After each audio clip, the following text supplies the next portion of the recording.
Dit is PuntNL. Matthijs Franke. Welkom bij een nieuwe aflevering van PuntNL. Op tour dus. In de vorige aflevering heb je Terry ML horen praten over zijn werk voor onder andere David Guetta, maar ook al zijn werk in de muziekindustrie. En PuntNL is dus een clubhuis aan het worden voor muziek, voor muzikanten, voor makers, voor artiesten, maar ook voor songwriters. En daarom ga ik een beetje de wereld over met aan Wisseloord geleerde artiesten. Want PuntNL als Wisseloord podcast heeft ook een hele grote achterban, een community, om het maar zo te zeggen. Maar die community die spreekt geen Nederlands. So I'm switching to English for Alvaro. Good morning for you, good afternoon for us. We're recording because you're in Brazil right now, right? Yes, currently I am. Yeah, nice to meet you. People might not know you yet, but you have like a big track record in the music industry. You've worked with great artists, especially in Latin America. Won 13 Latin Grammys with artists we might know like Gilberto Gil. He is one of the biggest, as it would say, Brazilian folk songwriters, musicians. Yes, he might be the most well-known artist I've worked with in Europe. Gilberto Gil, Milton Nascimento, perhaps Lenini, who has a project with a Dutch group of classical music, and they perform both in Europe and in Brazil. Most of the other ones might be more well-known to the Latin American community. Yeah. So lots of people that you've worked with throughout, I think, 20, 30 years in music now, recording all over the world. You have a studio in New York, you have places in Miami. You worked at Wisseloord as well, and you work with Wisseloord as a teacher as well. I was hesitant to pronounce your last name, but it's Alencar? Alencar. Okay. And you're from, European, Latin American heritage, so you have lots of different influences in your music as well. And I want to talk to you about, what it is like to be in music, what it's like to be in the industry, but also what it's like to be a maker. And my first question usually is, how did you end up in music? So how did it start? At first reluctantly, because I was a bit of a rebel child and my parents wanted me to learn music. So to begin with, I didn't. Just so they could put a no down, and I feel very silly about this. But then I had friends that started with music early and were brilliant musicians very early on. One of them became a conductor, worldwide known nowadays. And it was while I watched him play the piano that I started feeling the magic of the music, So when I saw him do this, I said, wow, I want to do something.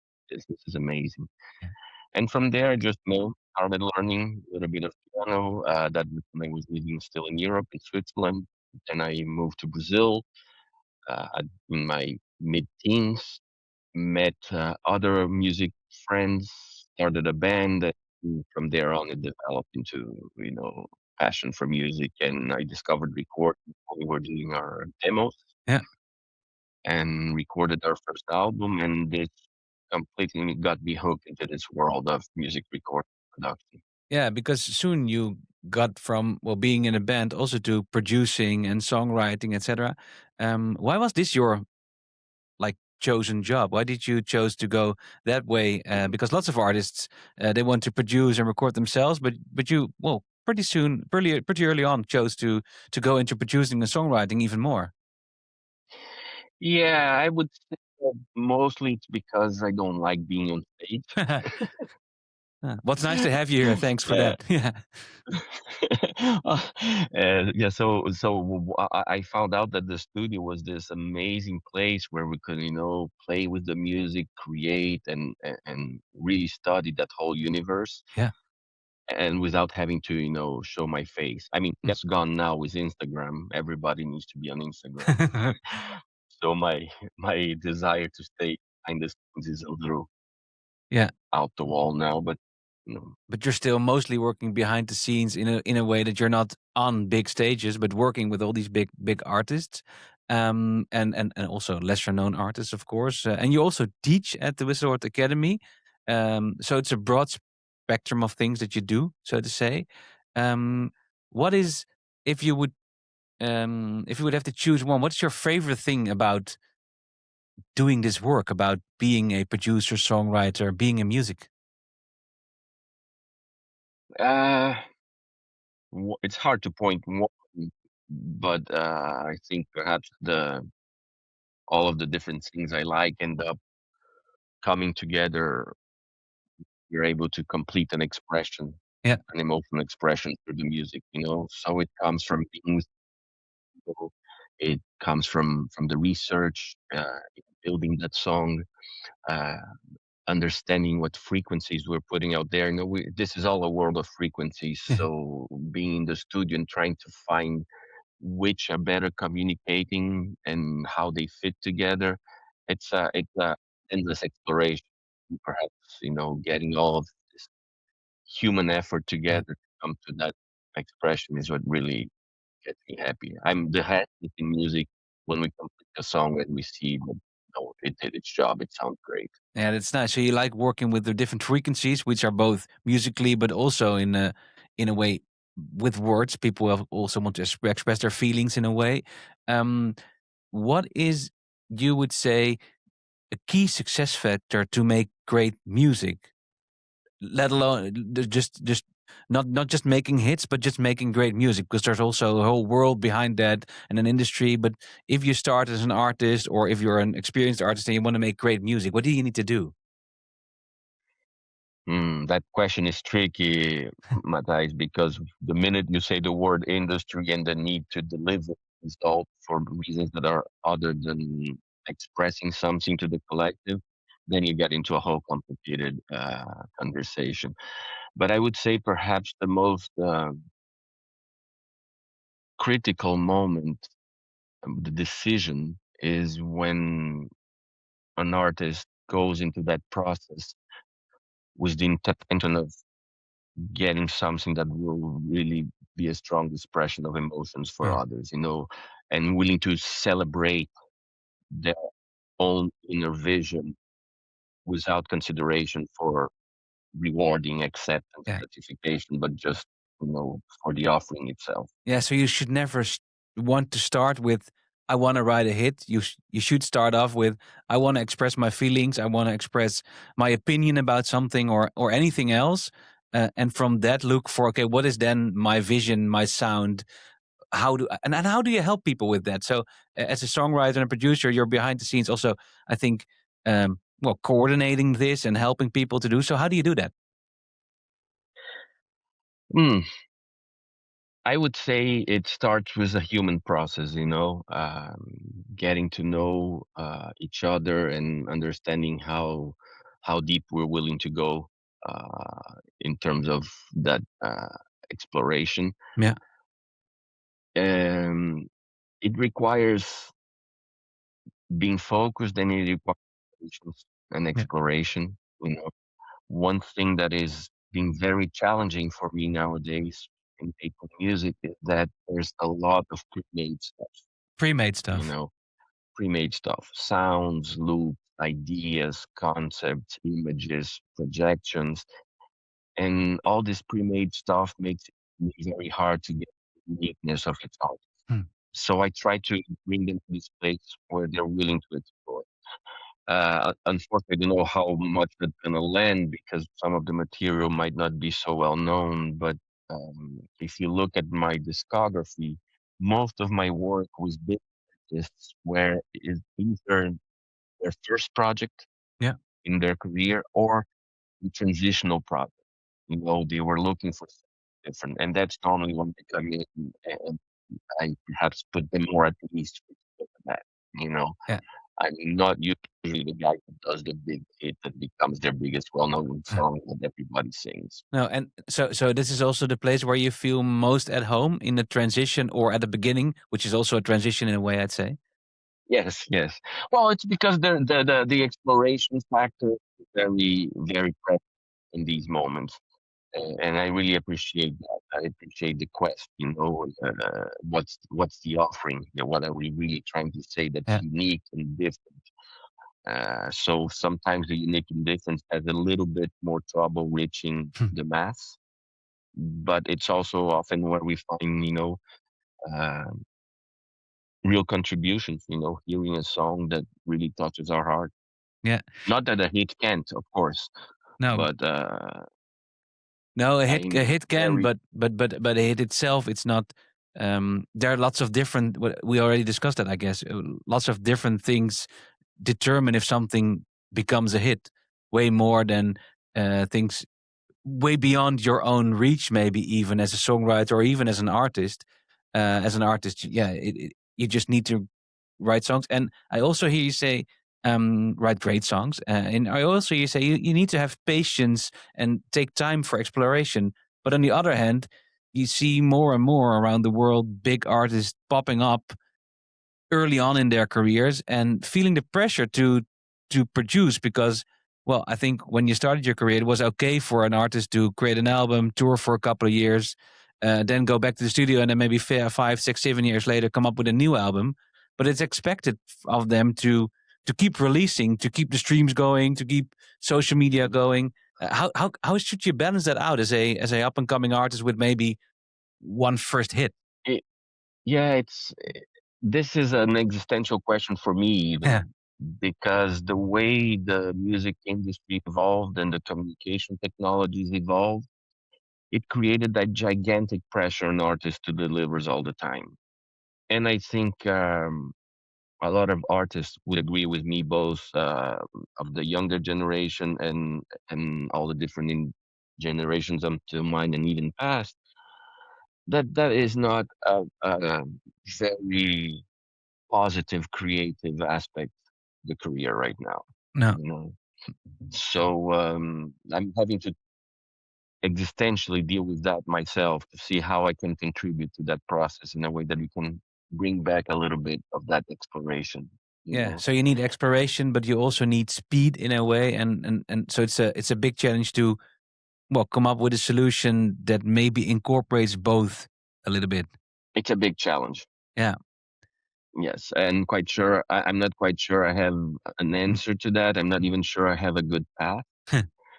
I think a lot of the things that we're seeing coming up will make that apparently more possible. AI is creating a lot of possibilities, but at the same time, I think it's pushing us even further away from that inner unique exploration of ourselves. Yeah, because it helps you to create things quicker, and maybe you'll be more satisfied, or faster satisfied, maybe even because you think, okay, this is okay. And I was talking, I'm not sure. I think it was in the past episode to Thierry Hamel, and he said also something like, you should be cautious that it's not taking over, or that you should be cautious in a way that it doesn't maybe substitute the human process. While what you're saying as well, it is in its core, music and the creative industry is a human process, and it shouldn't be perfect. That's what he said. It shouldn't be perfect, because perfection is not. I'm not even sure if it's fun to listen to the perfect song. Yeah, so we have a few examples of this over the past year. Now I'm gonna have to dig in my memory, but for example, there were a few AI artists released on the streaming systems this year, and everybody spoke about them because they were AI artists. Yeah. And they had X millions of listens. Then zero. Just because the reason they attracted attention was out of a novelty, a curiosity. What is this? But I don't think that purely AI created or very copy pasted created songs can sustain interest, because they don't really reach our deeper longing for a human message. Yeah, and you cannot really you at this moment in time, you cannot really connect to the artist itself, right? You can connect to the song, which you might like, but you also want to connect with. I mean, if I'm a music lover, and I love to connect to both songs, lyrics, but also if I become a fan of an artist, or if I become a big supporter, I want to connect with that person, right? I want to connect with what they're saying, but also who they are. And on social media, it's getting easier and easier, but it's not. I cannot connect yet to a generated to an artificially generated person or artist? Yeah, so I'm perhaps going to follow that up with a question. Uh, if you think about artists, I like to go to the 70s. I didn't live the 70s. I was a baby. So, it's not that I experienced this as a part of my social growth, but there was something in the music made by the big artists of the 70s that really touched people, and we often had no idea even how they looked Hmm. because it wasn't that easy to access that information. But the music vibrated in a way that really reached people. Yeah. Perhaps one good example would be Led Zeppelin, you know, and so many others. I mean, that era was very rich in exploring musical possibilities, the wide range of sonorities, of soundscapes, for a Yeah. time where the technology allowed for a lot less, Yeah. experimenting than today. I They still really I still went wouldn't know far. if I would recognize Robert Plant if I'd see him on the streets, right? Because uh, I'm not a big Led Yeah, Zeppelin fan. I love their no, music though, and I know some of their songs, but I'm not sure if I would recognize him. Well, a one hit, and let me be clear, they were not a one hit wonder, but I love some of their music and not all of them, all of it. But there are artists right now that I know one song of, and I would recognize them immediately because well, the whole mystery of who they are, it's gone. But I can connect to them in a way really easy, but it's also nice to connect. Do you say to connect to a little bit of a mystery somehow or to a story? I think it puts the focus on the music and what Yeah, was meant there. yeah, It makes us listen perhaps with another level of attention, yeah, and that I think is perhaps what gets lost a little bit. yeah, You know, yeah. It gets lost a little bit. there's a Yeah, a sense perhaps even in the density of certain arrangements or the variety of textures that is more unified today. yeah, So it seems like we need to find information somewhere else. yeah, yeah. So so it's a big challenge to be unique as an artist and as a songwriter producer. You need the time to find that uniqueness. And as a teacher, you also, I think, talk with artists about these kinds of things. What are questions you usually get from artists that are up and coming or that want to make a career out of music, which is getting, well, as we just discussed, harder and harder nowadays. Uh, it's a tricky position. It depends a little bit on the type of let's say, program that I'm teaching a class. My experience with Wisseloord was very enriching because Wisseloord and Malik Behaba developed a very uh, exploratory way of coming up with new songs, and every time I participated in this Lord seminars, I noticed that there was this main key question. So we basically go a lot into those areas Hmm. more than specific technical aspects on how to build a song, which come up. But once you establish that you're exploring, then it's easier to poke at different aspects of what the participants are creating and have them look somewhere else. you Yeah, know. So more than questions, I try to have them uh, put their comfort zone techniques in the locker and let's try different things, just to trigger that curiosity. yeah. What are the big, well, let's say, developments that are are happening right now in the music industry and are coming up in the upcoming years that you're really looking forward? Because there's also a lot of, well, we've discussed that there's a great past in the music industry, but there's still artists creating great music. What are Mhm. developments that you're looking forward, or things that you think this is going to enrich our lives as music lovers or music industry professionals? Well, one conversation that I've seen coming up, and I'm actually in a process that reflects that with the song I'm working on right now, is that there is an interest in imperfection Hmm. coming back, Yeah. you know, and the trick is a difference between imperfection and really not complete, Yeah. you know? It's tricky, and that's when you need to go deeper and explore more. I think the perhaps the hardest addiction that most of us need to get rid of to be able to get past that is ignoring the need for immediate gratification when we create. Yeah. You know, we really need to research a little more and give in and let go. Yeah, and also be okay with creating something, showing it or sending it to people, and be okay with the fact that they're not immediately 100% enthusiastic, because it shouldn't be. You should take time to create. Right. So this is that particular song is being a teaching moment for me because I was called in to produce this song late in the game. They had already gone in with the two key singers for the project and laid down the vocal track for one of them, who's a big artist that did his part and is out of the picture now. And they wanted to produce the song after that. What they created in the studio, in a, from what I heard of the story, a very like unorganized way, you know, unprepared, actually had a lot of warmth. You could feel the intimacy of these two artists in the studio trying to, you know, find a place where what they intended to do would happen because they landed in a place of not being ready to do it. So it made them look for their options and made them, like, you know, be bold. And that intimacy of the process happening together was very strong. So when they brought it to me, they were, "Oh, should we do the acoustic guitar and maybe add percussions and redo this part and the accordion? It's too loose. It's, you know, I didn't know what exactly to play, and all these components were actually creating that intimacy. I heard the song and I thought, okay, I'm in the studio with you people. This is beautiful. There's a connection happening here. So what about we keep that?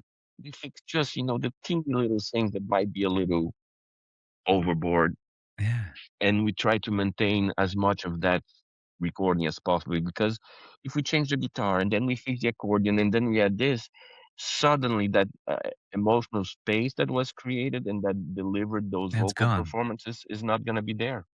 Yeah. Yeah. So you're also saying you shouldn't always search for the way to perfect your song, but you should also listen to, okay, what do we have here? And what is what feeling does it induce with the listener or with listeners? And maybe that is enough sometimes. So also, yeah, do less. I think it's often enough.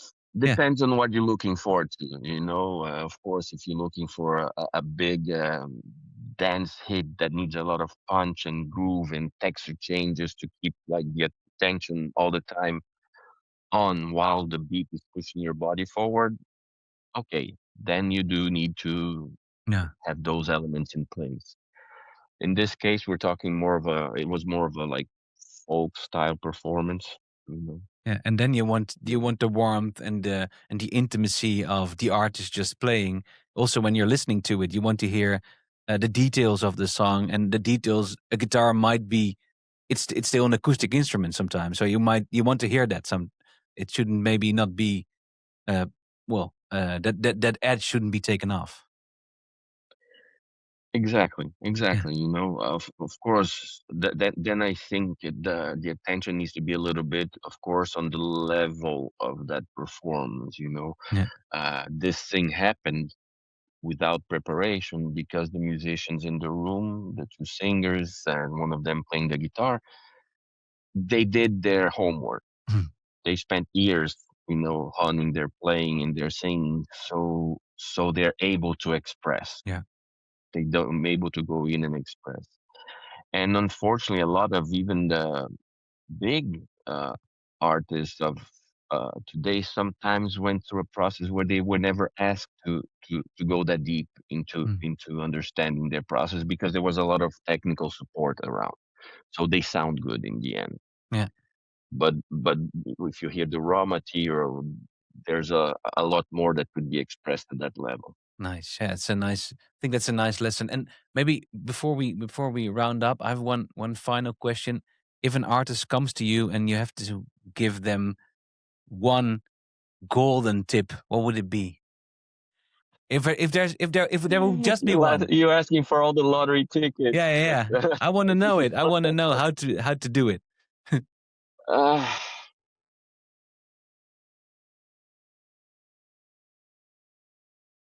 Perhaps make sure you're connecting. You know, you're not doing this to feed your ego. You're connected to what you make. Yeah, that's nice. And maybe also connected to other people, right? Like I talked to Terry as well. Yes. Working with other artists and having a community, well, like Wisseloord is one, is also I think a key success factor to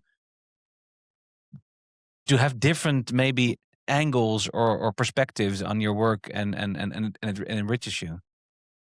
100%. I really love what Wisseloord evolved into since I first met the organization. I mean, I was there in the 90s for a few months working on an album. This beautiful, amazing studio and everything. And it evolved into this worldwide community of creators. And I think that's a great thing to offer. Nice. Well, Alvaro, thank you very much for joining me all the way from Brazil, Rio. I think you're in Rio right now, right? I am in Rio right now. Yeah, which a beautiful place to be. I'm going to round up shortly in Dutch, so bear with me. But thank you very much for joining us. En jij bedankt voor het luisteren naar een nieuwe .nl podcast. Live dus vanuit mijn eigen studiootje, maar samengemaakt met Wisseloord en de Wisseloord Academy, waar Alvaro Alencar, I should say, is also... hij is ook een van de... Ik ben nu door elkaar aan het praten, Nederlands en Engels. Is ook een van de docenten daar. En hij heeft dus heel veel liedjes geschreven, heel veel muziek gemaakt. En hij was trouwens ook... One more thing maybe. I'm switching back to English. Because you were also involved with the Spanish version of Baby Shark, right? Yes. Yeah. No, it's also a nice thing to know. Yeah. So he's involved with many big hits and with Baby Shark, which is also a big hit, by the way, children's song. A huge hit. Yeah. Probably the biggest I ever worked on. Alvaro, thank you very much. Dankjewel in het Nederlands. En dankjewel voor het luisteren. Thank you for listening. En tot een volgende keer. Er komt ook weer een Wisseloord-sessie aan met onder andere Bazaar. Er komt een aflevering aan met Merel, een soort special rondom haar album. Dus blijf vooral ons in de gaten houden. Dankjewel. Thank you, Alvaro. En tot de volgende. Bye bye. Dit is .nl. Matthijs Franke.